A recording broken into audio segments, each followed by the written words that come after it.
Hi and welcome to the new video. In this video, I'll be discussing about alternating current fundamentals or AC fundamentals. അപ്പോൾ alternating current എന്താണ്, അതിൻ്റെ basic ആയിട്ടുള്ള കാര്യങ്ങളും related ആയിട്ടുള്ള ടേംസും use ചെയ്യുന്ന ടേംസും എന്തൊക്കെയാണെന്നുള്ളത് നമുക്ക് നോക്കാം. അപ്പോൾ alternating current എന്ന് പറയുമെങ്കിലും കോമൺ ആയിട്ട് നമ്മളത് കേട്ടിട്ടുണ്ടാവുക AC എന്നുള്ള രീതിക്കാണ്. അപ്പോൾ ഇതുവരെ നമ്മളെല്ലാം DC ആണ് പറഞ്ഞത്, ഡയറക്റ്റ് കറണ്ട്. ഇപ്പോൾ ഇത് ആൾട്ടർനേറ്റിംഗ് കറണ്ട് ആണ്. ആൾട്ടർനേറ്റിംഗ് കറണ്ട് എന്ന് പറയുമ്പോൾ ആ പേര് തന്നെ നമുക്കറിയാം, അവിടെ എന്തോ ആൾട്ടർനേറ്റ് ചെയ്യുന്നുണ്ട്, ആൾട്ടർനേറ്റിംഗ് ആണ്. അപ്പോൾ ആൾട്ടർനേറ്റിംഗ് ഇൻ ദ സെൻസ് അവിടെ ഒരു പീരിയോഡിക് ആയിട്ടുള്ള റിവേഴ്സൽ നടക്കുന്നുണ്ട്. പീരിയോഡിക് റിവേഴ്സൽ അല്ലെങ്കിൽ എന്തെന്ന് പറയാം, നമുക്ക് പീരിയോഡിക് ആയിട്ട് അവിടെ ഡയറക്ഷൻ ചേഞ്ച് വരുന്നുണ്ട്. ഡയറക്ഷൻ ചേഞ്ച് എന്നുള്ളത് നമുക്ക് വേറെ തരത്തിൽ വേണമെങ്കിൽ പറയാം. എന്താ ഡയറക്ഷൻ ചേഞ്ച്? ഒരു പൊളാരിറ്റിയിലുള്ള ചേഞ്ച് വരുന്നുണ്ട്. പൊളാരിറ്റിയിലുള്ള ചേഞ്ച് എന്ന് പറഞ്ഞു കഴിഞ്ഞാൽ പോസിറ്റീവ് നെഗറ്റീവ് ആയി മാറുന്നുണ്ട്, നെഗറ്റീവ് പോസിറ്റീവ് ആയി മാറുന്നുണ്ട് പീരിയോഡിക് ആയിട്ട്. ഇതൊക്കെയാണ് നമുക്കൊരു ആൾട്ടർനേറ്റിംഗ് കറന്റിനായിട്ട് റിലേറ്റ് ചെയ്യാവുന്നത്. ഞാൻ ഇനീഷ്യലി ഇലക്ട്രിസിറ്റി എന്നുള്ള ഒരു വീഡിയോ പറഞ്ഞപ്പോൾ അവിടെ പറഞ്ഞിട്ടുണ്ടായിരുന്നു എ സിയും ഡി സിയും തമ്മിലുള്ള വ്യത്യാസം. അതിൽ എ സി എന്ന് പറയുന്നത്, ആൾട്ടർനേറ്റിംഗ് കറണ്ട് എന്ന് പറയുന്നത് വേറെ രീതിക്കും കൂടി ഞാൻ അവിടെ പറഞ്ഞിട്ടുണ്ടായിരുന്നു. എന്തായിരുന്നു അവിടെ പറഞ്ഞത്? Alternating current is that current which flows in a conductor in one direction which flows in a conductor in one direction for some time and immediately flows in the opposite direction. അതാണ് ഞാൻ ഇപ്പോൾ പറഞ്ഞ കാര്യം, flows in the opposite direction. അപ്പോൾ അതായത് periodic ആയിട്ട് നമ്മൾ അതിൻ്റെ എന്ത് ചേഞ്ച് ചെയ്യും എന്നുള്ളത്, ഡയറക്ഷൻ ചേഞ്ച് ചെയ്യും. അപ്പോൾ ഇതിൻ്റെ ഷേപ്പ് നമ്മൾ കിട്ടുന്നതിനനുസരിച്ചിരിക്കും അത് ഏത് ഇതാണെന്നുള്ളതൊക്കെ. അപ്പോൾ പിന്നെ ഒരു കാര്യം കൂടി ഇവിടെ ശ്രദ്ധിക്കുന്നത്, പറയുമ്പോൾ ആൾട്ടർനേറ്റിംഗ് കറണ്ട് എന്ന് പറഞ്ഞു കഴിഞ്ഞാലും അത് കറണ്ട് എന്നുള്ള മീനിങ് മാത്രമൊന്നുമല്ല. ഈ എ സി എന്ന് പറയുന്നത് എ സി കറണ്ട് ആവാം, അല്ലെങ്കിൽ എന്തുമാവാം, വോൾട്ടേജും ആവാം. പറയുമ്പോൾ ഇനിയിപ്പോൾ വോൾട്ടേജ് തന്നെ ചിലപ്പോൾ EMF എന്നൊക്കെ ആയിരുന്നു റെപ്രസെൻറ്റ് ചെയ്യാം.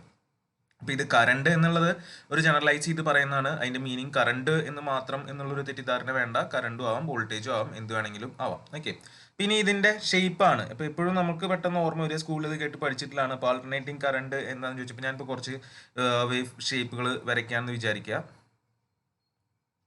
ഓക്കെ, അപ്പോൾ അതിന് വേണ്ടി ഞാൻ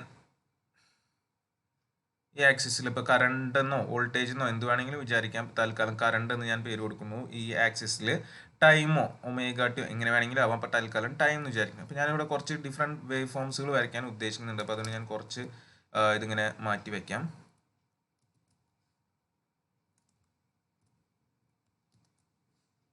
ഓക്കെ, എല്ലാം ഇനി വേണമെങ്കിൽ നമുക്ക് വരച്ച് പോകാവുന്നേ ഉള്ളൂ. വേണമെങ്കിൽ ഒന്ന് രണ്ടെണ്ണം കൂടി വരയ്ക്കാം. ഓക്കെ, അധികം എക്സാമ്പിളുകൾ പറയാൻ വേണ്ടിയിട്ട്.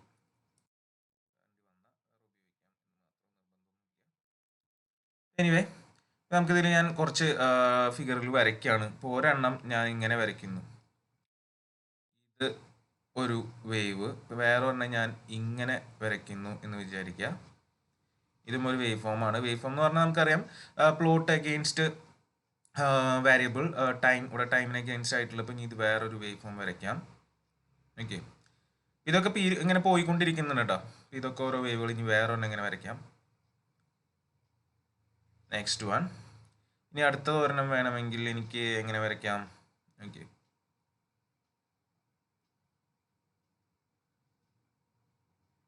ഇങ്ങനെ ഒരു വേവ് കൊണ്ട് വിചാരിക്കുക. ഇതും പീരിയോഡിക് ആയിട്ട് അവിടെ ഇങ്ങനെ റിപ്പീറ്റ് ചെയ്ത് പോയിക്കൊണ്ടിരിക്കുന്നു. ഇനിയിപ്പോൾ ഇതൊന്നല്ല, എൻ്റെ വേണമെങ്കിൽ വേറെ ഒരെണ്ണം വരയ്ക്കാം. ഇതും അങ്ങനെ പോയിക്കൊണ്ടിരിക്കുന്നുണ്ട്. ഇനി ഇതൊന്നും അല്ലാണ്ട് വേണമെങ്കിൽ ഞാനിപ്പോൾ ഇങ്ങനൊരു വേവ് വരയ്ക്കുകയാണെങ്കിലോ? ഓക്കെ, ഇവിടെ കുറേ എണ്ണം വരച്ച് വെച്ചിട്ടുണ്ട്. വേണമെങ്കിൽ നമുക്ക് നമ്പർ ഇടാം. ഇത് 1 ആണ്, ഇത് 2, ഇത് 3, ഇത് 4, ഇത് 5, 6, 7. ഇനി എത്ര വേണമെങ്കിൽ വരയ്ക്കാം. തൽക്കാലം ഞാൻ ഇവിടെ 7 വരച്ച് വെച്ചിട്ടുണ്ട്. ഈ എണ്ണത്തിൽ നമ്മൾ ആൾട്ടർനേറ്റിംഗ് കറണ്ട് ഏതാണെന്ന് ചോദിച്ചു കഴിഞ്ഞാൽ first answer obvious answer will be what alternating current ഇതിലത്തെ ഏതാണെന്നാണ് വരിക. ഓൾട്ടർനേറ്റിംഗ് കറണ്ട് ആൻസർ 4 ആണ്. കാരണം നമ്മൾ സ്കൂൾ ലെവലിൽ ഇതുവരെ പഠിച്ച് കേട്ടിട്ടുള്ളത് ഒരു സൈൻ വേവ് ആണ് ആൾട്ടർനേറ്റിംഗ് കറണ്ട് വേവ് എന്നുള്ള രീതിക്കാണ്. പക്ഷെ അങ്ങനെ ചിന്തിക്കുന്നത് അത് കറക്റ്റാണ്, തെറ്റെന്ന് പറയാൻ പറ്റില്ല. പക്ഷെ അതിൻ്റെ അപ്പുറത്തേക്ക് ചിന്തിക്കണം. കാരണം നമുക്ക് ആൾട്ടർനേറ്റിംഗ് കറണ്ടിന്റെ ബൈ ഡെഫിനേഷൻ എന്താണ്? ആൾട്ടർനേറ്റിംഗ് ആണ്, പീരിയോഡിക് ആയിട്ടുള്ള റിവേഴ്സൽ ഉണ്ടാവണം, ഡയറക്ഷൻ ചേഞ്ച് ആവണം. അപ്പോൾ അത് പോസിറ്റീവ് നെഗറ്റീവ് ആണ്, പൊളാരിറ്റി ചേഞ്ച് വരണം മാത്രം. That is in one direction for some time and immediately flows in the opposite direction for again some time, then repeat ചെയ്ത് അങ്ങനെ പോയിക്കൊണ്ടിരിക്കുന്നതാണ് ആൾട്ടർനേറ്റിംഗ്. അപ്പോൾ ഫസ്റ്റത്തെ എടുത്തു കഴിഞ്ഞാൽ അത് നമുക്ക് കണ്ടു കഴിഞ്ഞാൽ അത് എന്തായാലും നമുക്ക് അറിയുന്ന ആളാണ്, ആരാ? DC ആണ്, ഡയറക്റ്റ് കറണ്ട് ആണ്. അപ്പോൾ ഇതെന്തായാലും എന്തല്ല, ആൾട്ടർനേറ്റിംഗ് കറണ്ട് അല്ല. രണ്ടാമത്തെ എന്താണ്? ഒരു ഫുൾ വേവ് റെക്ടിഫയറിന്റെ ഔട്ട്പുട്ട് ആണ്, DC-ലോട്ടുള്ള ഒരു തുടക്കമാണ്. അപ്പോൾ ഇതും എന്താ പറയുക, ഫുൾ വേവ് റെക്ടിഫയറിന്റെ ഔട്ട്പുട്ട് ആണ്. ഇത് എന്തല്ല, ആൾട്ടർനേറ്റിംഗ് കറണ്ട് അല്ല. ആൾട്ടർനേറ്റിംഗ് അല്ല, മാഗ്നിറ്റ്യൂഡ് ചേഞ്ച് ആവണം, ഡയറക്ഷൻ ചേഞ്ച് ആവണില്ല. അപ്പോൾ ഇത് എടുത്താൽ അതൊരു ഹാഫ് വേവ് റെക്ടിഫയറിന്റെ ഔട്ട്. അപ്പോൾ അഗൈൻ ഇതും അല്ല. ഇനി ഈ നാലാമത്തെ എന്തായാലും ആണ് എന്ന് നമുക്ക് ഓർപ്പിച്ചിട്ടുണ്ട്. അഞ്ചാമത്തേലേക്ക് വന്നു കഴിഞ്ഞാൽ എന്ത് സംഭവിക്കണേ? ഇതൊരു സ്ക്വയർ വേവ് എന്ന് പറയാം. കുറച്ച് നേരം ഒരു കോൺസ്റ്റന്റ്, ഇപ്പോൾ സെയിം മാഗ്നിറ്റ്യൂഡ് അല്ലെ, എന്താ പറയുക, I ആണെന്ന് വിചാരിക്കാം, -I ആയിരിക്കാം ഇവിടെ ഉണ്ടാവുക. അപ്പോൾ അതൊരു ടൈം 1 2 3 എന്നുള്ള രീതിക്ക് പോകണം. പീരിയോഡിക് ആയിട്ട് ഇത് ഡയറക്ഷൻ ചേഞ്ച് ആവണ്ടില്ലേ? കുറച്ച് നേരം പോസിറ്റീവ് ആയി നിന്നാൽ പിന്നെ -I പോസിറ്റീവ് ആയി -I അങ്ങനെ പോയിക്കൊണ്ടിരിക്കും. അപ്പോൾ ഇത് എന്താണ്? ഇതും ആൾട്ടർനേറ്റിംഗ് ആണ്. അപ്പോൾ ഇതും എന്ത് തന്നെയാണ്? AC ആണെന്ന് പറയണം. അഗൈൻ ഇതും ഒരു ട്രയാങ്കുലർ വേവ് ആണ്, ഇതും ആൾട്ടർനേറ്റിംഗ് ആണ്. ഇത് നമ്മളിവിടെ വരച്ചു വെച്ചിട്ടുള്ളത് എന്താ, ഒരു ഇമ്പൾസ് വേവ് ആണ്. ഇമ്പൾസ് ആണ് ഇവിടെ വരച്ചു വെച്ചത്. ഇമ്പൾസ് എന്ന് പറഞ്ഞാൽ ഓരോ ഇൻസ്റ്റന്റിൽ മാത്രം വാല്യൂ ഉണ്ടാവുള്ളൂ. ഇമ്പൾസ് വേവ് ആണ്. ഇതും ആൾട്ടർനേറ്റ് ചെയ്യുന്നുണ്ട്. അപ്പോൾ ഇതും എന്ത് തന്നെയാണ്? AC തന്നെയാണ്. അപ്പോൾ ഇതൊക്കെ ഡിഫറെൻറ്റ് ടൈപ്സ് ഓഫ് AC ആണ്, ആൾട്ടർനേറ്റിംഗ് ആണ്. അപ്പോൾ അതിൻ്റെ എന്താ പറയുക, ഷേപ്പിനനുസരിച്ചല്ല നമ്മൾ കാര്യങ്ങൾ പറയാമെന്ന് മാത്രം. അപ്പോൾ അതൊന്ന് മനസ്സിലാക്കി വെച്ചോളാം. ബട്ട് നമ്മൾ ഇലക്ട്രിക്കൽ എഞ്ചിനീയറിംഗിൽ മെയിനായിട്ട് ആൾട്ടർനേറ്റിംഗ് കറണ്ട് എന്ന് പറയുമ്പോൾ എന്താ പറയുക, ആൾട്ടർനേറ്റിംഗ് വോൾട്ടേജ് വേവ് ഫോം എന്ന് പറഞ്ഞു കഴിഞ്ഞാൽ നമ്മൾ ഫോളോ ചെയ്യാൻ പോകുന്നത് സൈൻ വേവ് ആണ്. ഓക്കെ, സിൻസോയിഡൽ വേവ് ഫോം ആണ് നമ്മൾ ജനറലി എന്തായിട്ട് കാണുന്നത്? ആൾട്ടർനേറ്റിംഗ് കറണ്ട് ആയിട്ട് കാണുന്നത്. ഓക്കെ, ഇപ്പോൾ ഇതൊരു കറണ്ട് എന്നാണല്ലോ ഇപ്പോൾ ഇത്ര നേരം പറഞ്ഞ സ്ഥിതിക്ക് ഞാൻ ഇത് കറണ്ട് ആയിട്ട് തന്നെ എടുക്കാം. എന്താ പറയുക, ഇതൊരു കറണ്ടാണ് പ്ലോട്ട് ചെയ്തിരിക്കുന്നത് വിചാരിക്കുക. ഓക്കെ, P ആക്സിസ് ω_t റേഡിയനിലായിരിക്കാം, ഡിഗ്രിയിലും ആവട്ടെ. അപ്പോൾ തൽക്കാലം റേഡിയനിലാവാം, ഡിഗ്രിയിലാവാം, ദാറ്റ് ഡിപ്പെൻസ്. അപ്പോൾ ഇത് ഒരു സൈൻസോയിഡൽ വേവ് ആണ്. ഇതാണ് ജനറൽ നമുക്കുള്ള ഒരു എന്താ പറയുക ആൾട്ടർനേറ്റിംഗ് കറണ്ട്. കാരണം നമ്മളുടെ ജനറേറ്ററുകളുടെ കൺസ്ട്രക്ഷൻ പ്രകാരം ആൾട്ടർനേറ്റിംഗ് വോൾട്ടേജ് EMF ഇൻഡ്യൂസ് ചെയ്യുന്ന രീതിയിൽ, അല്ലെങ്കിൽ വോൾട്ടേജ് ഇൻഡ്യൂസ് ചെയ്യുന്ന രീതിയിലാണ് കൺസ്ട്രക്ഷൻ ചെയ്ത് വെച്ചിട്ടുള്ള ജനറേറ്ററുകളുടെയൊക്കെ. അപ്പോൾ അത് കാരണം ഉണ്ടാകുന്ന കറണ്ട് എന്ന് പറയുന്നതും ആൾട്ടർനേറ്റിംഗ് ആണ്. ഞാൻ പറഞ്ഞത് ഇപ്പോൾ I ആവാം, അല്ലെങ്കിൽ E ആവാം, V ആവാം, എനിത്തിങ്. തൽക്കാലം നമ്മളൊരു എളുപ്പത്തിന് I എന്ന് എടുത്തിരിക്കുന്നത് മാത്രം. അപ്പോൾ ഇതിന് എന്തായാലും ഒരു പോസിറ്റീവ് മാക്സിമത്തിനും ഒരു നെഗറ്റീവ് മാക്സിമത്തിനും ഇടയിൽ എന്ത് ചെയ്തുകൊണ്ടിരിക്കുകയായിരിക്കും? ആൾട്ടർനേറ്റ് ചെയ്തുകൊണ്ടിരിക്കുകയാണ്. ഇപ്പോൾ സേ ഇതിൻ്റെ വാല്യൂ IM എന്ന് ഞാൻ വിചാരിച്ചു. അങ്ങനെയാണെങ്കിൽ ഇത് എന്തായാലും എന്തായിരിക്കും? -IM ആയിരിക്കും. ഇത് ഞാൻ പറഞ്ഞു വരുന്നത് ആൾട്ടർനേറ്റിംഗ് കറണ്ടിൻ്റെ ഫണ്ടമെന്റൽ ടേംസ് പറയാനാണ്. ഓക്കെ, ഇതൊരു പെർട്ടിക്കുലർ പോയിന്റിലാണ് പീക്ക് ചെയ്തിട്ടുണ്ടാവുക. അതേപോലെ ഇതൊരു പെർട്ടിക്കുലർ പോയിന്റിലാണ് എന്ത് ചെയ്തിട്ടുണ്ടാവുക? പീക്ക് ചെയ്തിട്ടുണ്ടാവുക. ഓക്കെ, അപ്പോൾ ഇനി ഈ ഒരു ഇതിലൊരു സ്പെഷ്യാലിറ്റി എന്ന് പറഞ്ഞു കഴിഞ്ഞാൽ ഒരു വേവ് കംപ്ലീറ്റ് ചെയ്യാൻ എടുക്കുന്നത് 360 ഡിഗ്രി അല്ലെങ്കിൽ 2π റേഡിയൻ ആണ് എടുക്കുന്നത്. അപ്പോൾ ഇതിൻ്റെ പകുതി എന്ന് പറയുന്നത് π റേഡിയൻ ആയിരിക്കും. ഇപ്പോൾ ഇത് പീക്കിലെത്തുന്നത് എവിടെ വെച്ചിട്ടായിരിക്കും? π/2 ഈ നെഗറ്റീവ് പീക്ക് എന്തായിരിക്കും? 3π/2 ആയിരിക്കും. അത് നമുക്കറിയാം 2π എന്ന് പറഞ്ഞു കഴിഞ്ഞാൽ 2π റേഡിയൻ എന്ന് പറഞ്ഞു കഴിഞ്ഞാൽ എന്താണ്? 360 ഡിഗ്രി ആണ്. അപ്പോൾ അത് പ്രകാരം നിങ്ങൾക്ക് π എന്ന് പറഞ്ഞു കഴിഞ്ഞാൽ 180 ആണ്. ഇതൊക്കെ നമുക്ക് അറിയുന്ന കാര്യങ്ങളാണ്. 180 ഡിഗ്രി ആണ്. π/2 എന്ന് പറഞ്ഞു കഴിഞ്ഞാൽ 90 ആണ്. ജസ്റ്റ് ഒന്ന് പറഞ്ഞു എന്ന് മാത്രം അറിയാലോ. അപ്പോൾ എന്തായാലും ഒരു കംപ്ലീറ്റ് എന്താ പറയുക പോസിറ്റീവും നെഗറ്റീവും സെറ്റ് വരുന്നതിന് എടുക്കുന്നത് ഇത് 2π റേഡിയൻ ആണ് എടുക്കുന്നത്. ഇതാണ് ഒരു സൈൻസോയിഡൽ വേവിൻ്റെ പ്ലോട്ട് എന്ന് പറയുന്നത്. പിന്നെ ഇതിൽ നിന്ന് നമുക്ക് പഠിക്കേണ്ട ടേമുകളാണ്. എന്തൊക്കെ ടേമുകൾ ഇതിൽ നിന്ന് പഠിക്കണം എന്നുള്ളതാണ്. അപ്പോൾ ആ ടേമുകൾ ഞാനിവിടെ എഴുതാം. ഫണ്ടമെന്റൽ ടേംസ്, ഏറ്റവും ഫണ്ടമെന്റൽ ആയിട്ടുള്ള ടേംസ് ആണ് എഴുതുന്നത്. അപ്പോൾ അതിലെ ഫസ്റ്റ് തിങ് എന്ന് പറഞ്ഞു കഴിഞ്ഞാൽ സൈക്കിൾ ആണ്. സൈക്കിൾ എന്താണ് ഒരു സൈക്കിൾ എന്നുകൊണ്ട് ഉദ്ദേശിക്കുന്നത്? What is one cycle?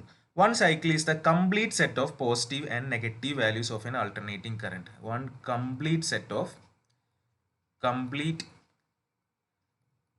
of positive and negative values. Alternating വേവിൻ്റെ AC വേവിൻ്റെ ഒരു കംപ്ലീറ്റ് സെറ്റ് ഓഫ് പോസിറ്റീവ്. അപ്പോൾ ഇത് ഒരു പോസിറ്റീവ് സൈക്കിൾ ഭാഗമാണ്, ഒരു നെഗറ്റീവ് ഭാഗമാണ്. അപ്പോൾ ഫുൾ വാല്യൂസ് വെച്ച് പ്ലോട്ട് ചെയ്ത് കിട്ടുന്നത്, അതായത് ഇതിനെ ഹാഫ് സൈക്കിൾ എന്ന് വിളിക്കും. ഒരു പോസിറ്റീവ് ഹാഫ് സൈക്കിളാണ് ഇത്. ഇതൊരു പോസിറ്റീവ് ഹാഫ് സൈക്കിളാണ്. അതേപോലെ ഇതൊരു നെഗറ്റീവ് ഹാഫ് സൈക്കിളാണ്. ഒരു പോസിറ്റീവ് ഹാഫ് സൈക്കിളും നെഗറ്റീവ് ഹാഫ് സൈക്കിളും കൂടി ചേരുന്നതിനെയാണ് ഒരു സൈക്കിൾ എന്ന് വിളിക്കുന്നത്. അതാണ് അപ്പോൾ നമ്മളെ ഫസ്റ്റത്തെ ഏറ്റവും ബേസിക് ആയിട്ടുള്ള ടേം. സെക്കൻഡ് തിങ് എന്ന് പറഞ്ഞു കഴിഞ്ഞാൽ പീരിയോഡിക് ടൈം അല്ലെങ്കിൽ ടൈം പീരീഡ് ആണ്. Periodic periodic time or time period എന്ന് വിളിക്കും. അതിനെ ക്യാപിറ്റൽ ടി വെച്ചിട്ടാണ് റെപ്രസെന്റ് ചെയ്യുക, ഡിനോട്ട് ചെയ്യുക. അപ്പോൾ അതെന്താണ്, ഒരു സൈക്കിള് ഓടി എത്താൻ അല്ലെങ്കിൽ ഒരു സൈക്കിൾ കംപ്ലീറ്റ് ചെയ്യാൻ എടുക്കുന്ന ടൈമിനെയാണ് പീരിയോഡിക് ടൈം എന്ന് പറയുന്നത്. അതായത് time taken, it is the time taken by the wave, is the time taken by the wave to complete a cycle, to complete a cycle. ഒരു സൈക്കിൾ എന്ന് പറഞ്ഞാൽ ഒരു പോസിറ്റീവും നെഗറ്റീവും ഹാഫ് സൈക്കിൾ കൂടി കംപ്ലീറ്റ് ആക്കാൻ എടുക്കുന്ന ടൈമിനെയാണ് പീരിയോഡിക് ടൈം എന്ന് പറയുന്നത്. അതിൻ്റെ യൂണിറ്റ് വരുന്നത് എന്താണ്, സെക്കൻഡ്സിലാണ് പറയുന്നത്. ഓക്കെ, സെക്കൻഡ്സിലാണ് നമ്മൾ പറയുക. പ്രസൻറ്റേഷൻ ടി ആണ്. പിന്നെ നെക്സ്റ്റ് വരുന്ന ഇമ്പോർട്ടൻ്റ് ആയിട്ടുള്ള സാധനം, അപ്പോൾ അത് എനിക്ക് ഇതിലും മാർക്ക് ചെയ്ത് കാണിക്കാം. അപ്പോൾ ഇതിലൊരു പീരിയോഡിക് ടൈം എന്ന് പറയുന്നത് എന്താണ്, ഇതുവരെ ഉള്ള ടൈം ഇതല്ലേ നമ്മളുടെ ഒരു സൈക്കിൾ എന്ന് പറയുന്നത്. ഇപ്പോൾ ഇത്രയും എടുക്കുന്ന, ഇതിനു വേണ്ടി എടുക്കുന്ന ടൈമിനെയാണ് എന്തെന്ന് പറയുന്നത്, ഈ ഒരു ടൈമിനെയാണ് പീരിയോഡിക് ടൈം എന്ന് പറയുന്നത്. ഇതുവരെയുള്ളതാണ് ഒരു സൈക്കിൾ, അതിനെടുക്കുന്ന ടൈം പീരിയോഡിക് ടൈം. പിന്നെ ഇതിലുള്ള വേറൊരു മെയിൻ ഇമ്പോർട്ടൻ്റ് ആയിട്ടുള്ള ഒരു കാര്യമാണ് ഫ്രീക്വൻസി എന്ന് പറയുന്നത്. ഫ്രീക്വൻസി, അതിൻ്റെ റെപ്രസെൻറ്റേഷൻ എഫ് ആണ്. എഫ് ഫ്രീക്വൻസി എന്ന് പറഞ്ഞു കഴിഞ്ഞാൽ number of cycles per second ആണ്. It is the number of cycles per second. അതായത് ഒരു സെക്കൻഡിൽ എത്ര സൈക്കിൾ വന്നു എന്നുള്ളതിൻ്റെ കൗണ്ടാണ് ഫ്രീക്വൻസി. അതായത് നമ്മൾ പറയില്ലേ ഹൗ ഫ്രീക്വൻറ്റ് വിസിറ്റ് എന്നൊക്കെ, എത്ര ഫ്രീക്വൻ്റ് ആയിട്ട് വന്നുകൊണ്ടിരിക്കുന്നു. അപ്പോൾ അതിൻ്റെ ഒരു മെഷറാണ് ഒരു സെക്കൻഡിൽ എത്ര സൈക്കിൾ കയറി വന്നു. അപ്പോൾ ഫ്രീക്വൻസി കൂടുക എന്ന് പറഞ്ഞാൽ അതിൻ്റെ അർത്ഥം എന്താണ്, എന്താ പറയുക, കൂടുതൽ സൈക്കിളുകൾ ഒരു സെക്കൻഡിൽ വന്നു. അതിൻ്റെ അർത്ഥം എന്താണ്, ടൈം അതിനനുസരിച്ച് കുറഞ്ഞ ടൈമിൽ സൈക്കിൾ കംപ്ലീറ്റ് ആവുന്നുണ്ട് എന്നാണ് അർത്ഥം. നമുക്ക് ഈ റേഡിയൻ വൈസ് അല്ലെങ്കിൽ ഡിഗ്രി വൈസ് ഇത് 2π ആണെന്നേ ഉള്ളൂ. ഇതിൻ്റെ എടുക്കുന്ന ടൈം ഡിഫറെൻ്റ് ആയിരിക്കും. അപ്പോൾ ഫ്രീക്വൻസി കൂടുക എന്ന് പറഞ്ഞാൽ ടൈം പീരീഡ് കുറയാന്നും, ഫ്രീക്വൻസി കുറയാന്ന് പറഞ്ഞാൽ അതിൻ്റെ അർത്ഥം കുറേശ്ശേ വരുന്നുള്ളത്, കുറേ സമയം എടുത്തിട്ടാണ് വരുന്നത് എന്നുള്ള ഒരു മീനിങ് ആണ്. അത് വെച്ചിട്ട് തന്നെ ഇവിടെ ഒരു ഇമ്പോർട്ടൻ്റ് ആയിട്ടുള്ള റിലേഷൻഷിപ്പ് ഉണ്ട് ടൈമും ഫ്രീക്വൻസിയും തമ്മിൽ. Frequency is equal to reciprocal of time period ആണ്, 1/t ആണ്. ഇനി ഇതിൻ്റെ യൂണിറ്റിനെ വിളിക്കുന്ന പേര് ഹേർട്സ് ആണ്. അത് റെപ്രസെന്റ് ചെയ്യുക Hz എന്നുള്ള രീതിക്കാണ്. ഓക്കെ, അപ്പോൾ the unit of frequency is hertz. അതിൻ്റെ യൂസ് ചെയ്യുന്ന സിമ്പിൾ ഇതാണ്. പിന്നെ ഇതിലുള്ള മെയിൻ ആയിട്ടുള്ള ഒരു വാല്യൂ എന്ന് പറയുന്നത്, മെയിൻ ആയിട്ടുള്ള കാര്യം എന്ന് പറയുന്നത് ഇതിൻ്റെ ഇൻസ്റ്റൻറ്റേനിയസ് വാല്യൂ ആണ്. ഇൻസ്റ്റൻറ്റേനിയസ്